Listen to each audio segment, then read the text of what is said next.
familiar. Para los leos, así como nosotros, el resto de la humanidad, es difícil de entender, tiene mucho grado de detalle.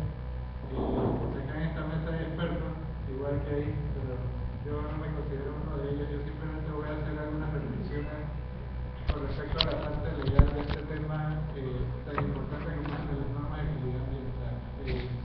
Y de antemano les pido excusas a los expertos especialidad identificada por cualquier imprecisión terminológica o conceptual que pueda cometer, porque yo soy abogado, no soy ingeniero ambiental, ni científico, ni técnico.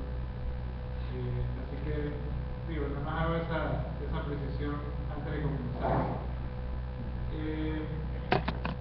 Bien, el Centro de Incidencia Ambiental, que es la organización para la cual yo trabajo, como mencionó Natalia, es una organización sin fines de lucro que se dedica fundamentalmente a dos líneas de actividades. La primera es representar legalmente a comunidades de escasos recursos, tanto indígenas como campesinas y de la ciudad, en procesos legales ante los tribunales principalmente y también ante las autoridades administrativas del país.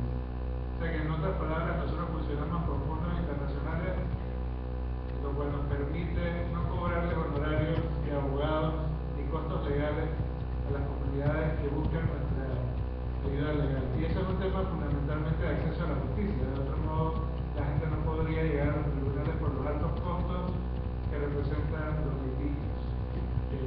En este momento somos la única organización en el país que hace esto gratuitamente. La otra línea de trabajo que tenemos es la parte de políticas públicas y legislación. Y por eso, por ejemplo, hemos estado muy activos en el tema de todas estas reformas legales que se han ido promoviendo en los 2 años que lleva la administración Martinelli. Fundamentalmente me refiero a la famosa o infame Ley 30, o Ley Chorizo, que también se le conoce, y a la reforma del Código Minero, la Ley 8 de 2011, que fue recientemente derogada a través de la Ley 12, después de una movilización masiva de la ciudadanía, especialmente de los indígenas, Nove Buglé, y campesinos cercanos a la comarca Nove Buglé. También estamos en el tema de políticas públicas y por eso nos interesa mucho pues, que las políticas ambientales se cumplan, no solamente la legislación, sino las políticas, y promover un entorno que sea favorable al cumplimiento de la normativa, tanto a cumplirla como a fiscalizar su cumplimiento. Y nos interesa mucho que las instituciones públicas competentes en temas ambientales tengan el poder necesario para poder hacer cumplir esa normativa. Así que por eso estamos involucrados en temas de promover la participación ciudadana en los procesos de toma de decisiones en temas ambientales, como es este tema que nos ocupa, que es un tema que por un lado tiene que ver con políticas públicas y por otro lado tiene que ver con legislación. Así que por eso estamos involucrados en esto y reitero pues que mi agradecimiento a la PED por la invitación a participar en el día de hoy. Yo como abogado tengo el problema de que a veces pues, puede que no me haga entender lo suficientemente o de pronto soy muy técnico en la parte jurídica, así que me disculpan de más también por eso. Les pido que si algo no se entiende, por favor me digan. Me pueden interrumpir en cualquier momento de la presentación para eso, porque me parece que es más eficiente en este momento. Somos un grupo pequeño, así que no creo que dilatemos si eso pasa. Y también les pediría que me tengan un poco de paciencia porque yo voy a tratar de ser muy didáctico y por eso de pronto no voy a usar ninguna ayuda visual para poder desmenuzar algunos conceptos que hay aquí en este documento que traje, pero que no, o sea, no es tan sencillo desmenuzarlo, pero voy a hacer el intento, así que les pido paciencia en ese sentido. Y ya sin más preámbulos, ahora sí entramos en materia. Bien, en primer lugar yo quiero llamar su atención con respecto al hecho de que el derecho a un ambiente sano es un derecho humano. Vamos a partir de ese punto de vista. O sea, ustedes y yo tenemos derecho a un ambiente sano. Eso es lo primero que tenemos. También se conoce como derecho al equilibrio ecológico. Es decir, que haya un equilibrio en los ecosistemas que permita la continuidad de la vida humana principalmente. Por eso se habla de derecho humano, porque la finalidad primera es que la vida humana continúe. Para que la vida humana continúe tiene que haber salud. Y la salud, que es otro derecho humano, se debe entender en una doble dimensión en este contexto, que es como salud ambiental y como salud humana. Para que exista salud humana tiene que haber salud ambiental. Si el entorno no es saludable, la gente se va a enfermar. Y eso también incide en otros derechos humanos, como por ejemplo el derecho al trabajo, porque nadie puede trabajar si está enfermo. Y por consiguiente no se puede procurar una vida digna, porque el trabajo le permite a uno ganar un ingreso que le permita a uno tener un nivel de vida, entre comillas, razonablemente bueno, aunque eso no siempre es cierto. Entonces ahí viene el problema de dónde quedan los derechos a la educación, a la vivienda, otros derechos que son sociales y económicos y culturales, los derechos de segunda generación que se conocen porque fueron los segundos que aparecieron. Lo que pasa es que normalmente cuando hablamos de derechos humanos, lo primero que se nos viene a la mente son los derechos humanos clásicos, los de primera generación: libertad de expresión, de reunión, de asociación, que ya pensábamos en esta época, 20 años después del final de la dictadura, que habíamos superado la discusión de que esos eran derechos humanos, pero los acontecimientos ocurridos en los últimos 2 años de gestión gubernamental han representado un retroceso en esos derechos. Y entonces hoy día nos encontramos otra vez discutiendo por qué el acceso a la información es importante, o por qué yo tengo libertad de expresión, o por qué la gente tiene libertad de reunión o de asociación, y no debe haber nada que le impida ejercer esos derechos. Entonces hay un contrasentido aquí, y yo quiero enmarcar esta exposición que tiene como punto de partida esto, los derechos humanos, porque están en la Constitución, que por cierto ahora se está reformando, que no sabemos cómo o para qué exactamente, y que es un riesgo eso. Entonces, sobre todo para las instituciones democráticas. El derecho al ambiente sano, a la salud y a la vida, y los derechos que se derivan de esto, están en la Constitución, en distintas secciones de la Constitución.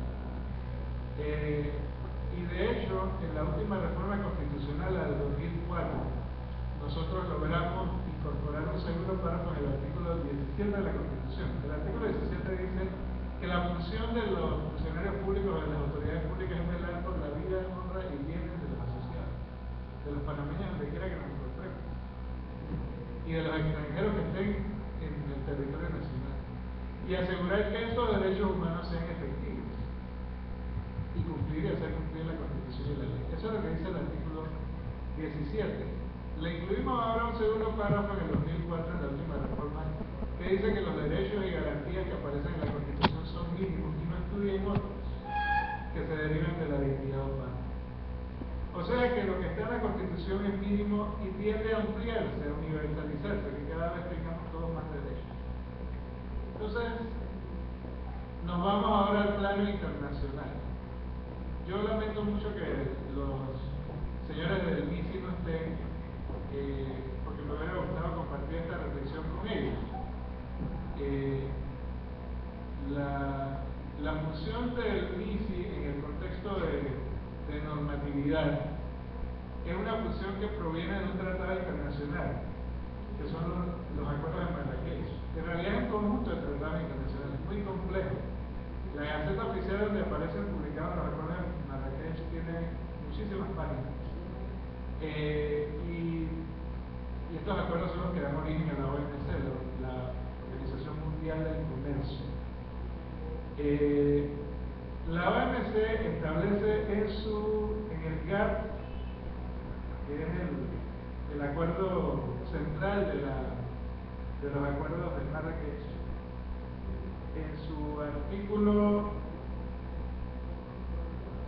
en el anexo del acuerdo de obstáculos técnicos al comercio, o sea, ni siquiera es en el mismo GATT, que es el centro de los acuerdos de la OMC, sino en el anexo 1 del acuerdo de obstáculos técnicos al comercio, dos numerales que son relevantes para la función que el MISI tiene que desempeñar en el tema de normatividad. La función del reglamento técnico y la definición, perdón, del reglamento técnico y la definición de norma. Reglamento técnico, de acuerdo a esta definición, es aquel documento en el que se establecen las características de un producto o los procesos y métodos de producción con ellas relacionados, con inclusión de las disposiciones administrativas aplicables y cuya observancia es obligatoria. O sea que, de acuerdo a este tratado internacional, el reglamento técnico es el que establece las características de un producto o los procesos y métodos de producción con ellas relacionados. Y los reglamentos técnicos son obligatorios. La siguiente definición, que es la de norma, aunque parezca paradójico, porque uno pensaría, bueno, ¿qué puede ser más obligatorio que una norma?